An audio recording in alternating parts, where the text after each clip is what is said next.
don't know about you, but when I was a kid and this intro came on, I knew it was going to be a fun day. A lot of talk nowadays about NASCAR on Fox is how bad it's gotten, about how it is the worst of the worst. It's dated, it's too goofy, it's stupid. It's just everything that makes NASCAR look bad. That's the talk around NASCAR on Fox. And I think a lot of it's warranted, but I think a lot of it also comes from the fact that Fox used to be the cutting edge of NASCAR entertainment. When you look at the time before big deals were made by NASCAR for broadcasting, basically 2000 on backwards, it was definitely a different era.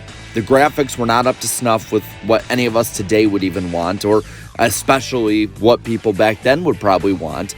It wasn't up to snuff with announcers. It was definitely getting dated, and the talent was getting older, and it just seemed like there needed to be a breath of fresh air. So in 2001, when NASCAR started a brand new TV deal with Fox Sports and NBC Turner, well, they knew that they needed to make their mark. And that intro I just showed you was part of why NASCAR on Fox made a huge mark.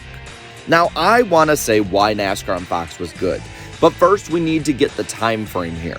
I'm saying from 2001 to 2007 especially, as well as honestly you can add in 2008 to 2012. There's a bit of a turning point past 2012, but those are generally the 12 years or so that NASCAR on Fox was top of the world with it.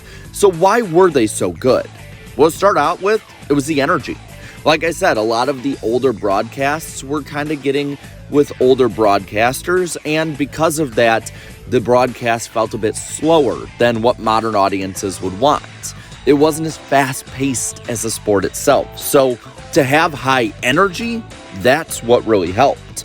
They were lively, they were fast, they were really just with the time itself. They were likable as well.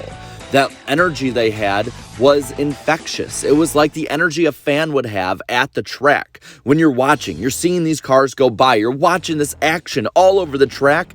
It's the energy that all of us want to have when we watch a race with somebody or when we watch a race on TV all together. It was like they were in your living room with you.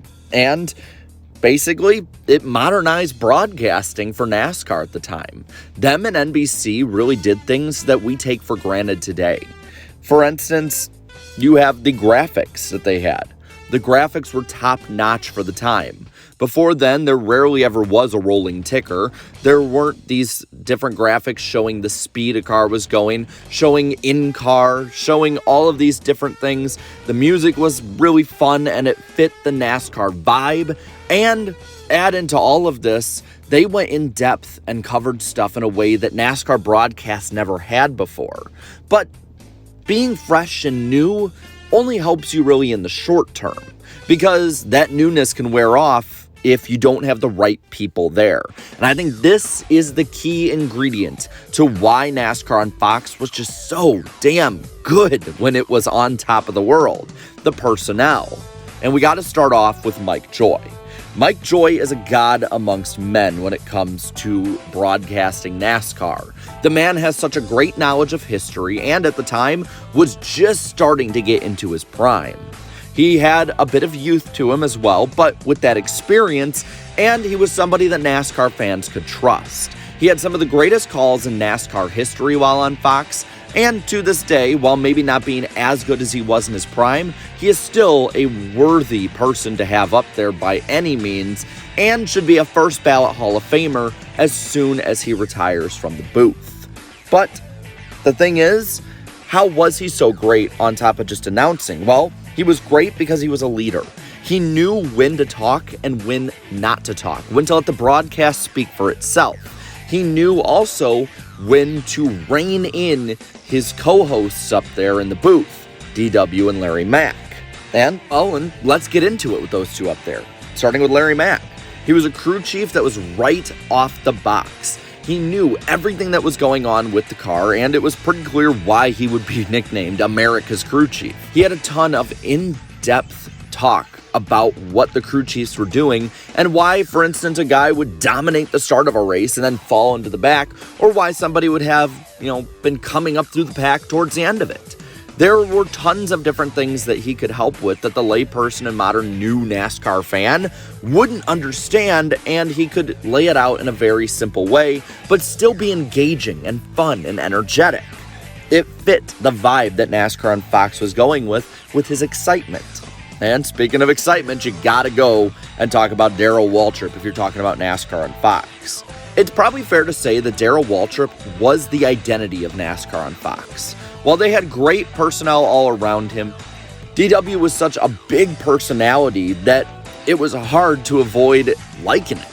He was a very likable person, just like the rest of them, and a lovable breath of fresh air. Before that, you did have guys like Benny Parsons, and you did have him at NBC, and other drivers who offered their approach to it. But there was never an approach quite like Darrell Waltrip. The energy, the enthusiasm, the jokes, everything about him, on top of still having tons of championship pedigree and experience, really made him into a league of his own. And when he was on, he was on. Plus, let's be honest, when you talk about DW and NASCAR on Fox, this is probably the first thing you think about. DW, I've been waiting for several months, several weeks. Reach up there, pull them belts tight one more time. Boogity, boogity, boogity. Let's go racing, boys. Now, the booth was great, but there also were the pit reporters and the Hollywood Hotel. On pit road, to start out with at least, you had Steve Burns, Dick Berggren, Matt Yoakum, and Jeannie Zalasko. They all offered different approaches to pit reporting. They all were very good at their job, asked great questions, and rarely ever made a fool out of themselves in any way that wasn't intentional during a rain delay. Then in the later years, Zalasko would be replaced with Krista Voda, and she would fit in like a glove with the team. They had great chemistry on pit road. You could tell that they loved to work together, whether it was for the first 16, 17, 13 weeks of the season. They were a tight group, a unit out there that could get you basically any info that you would want. And it's no disrespect to the reporters they have today. They're good too, but there was something very special about Steve Burns, Dick Berggren, Matt Yoakum, and then Zalasko or Voda. All 4 or 5 of them, whenever they would work together, always seemed to get the job done in the best possible way and never left anything on the table. And it really was good for fans like me who were younger, who wanted to learn more about what was going on to the minute on pit road.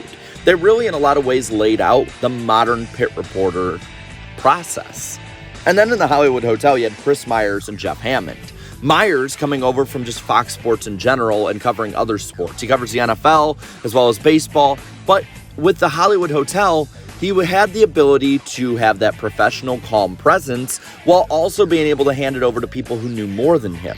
And it's not a knock against him. I think that he did a great job in that role, and to this day, he does a pretty good job when it comes to the pre-race reporting he does on pit road. Then with Jeff Hammond, the two of them had tons of chemistry, and Hammond, again, had that crew chief approach, understood what was going on, and on top of all that, had professionalism and knowledge that was unmatched in what he would be there for.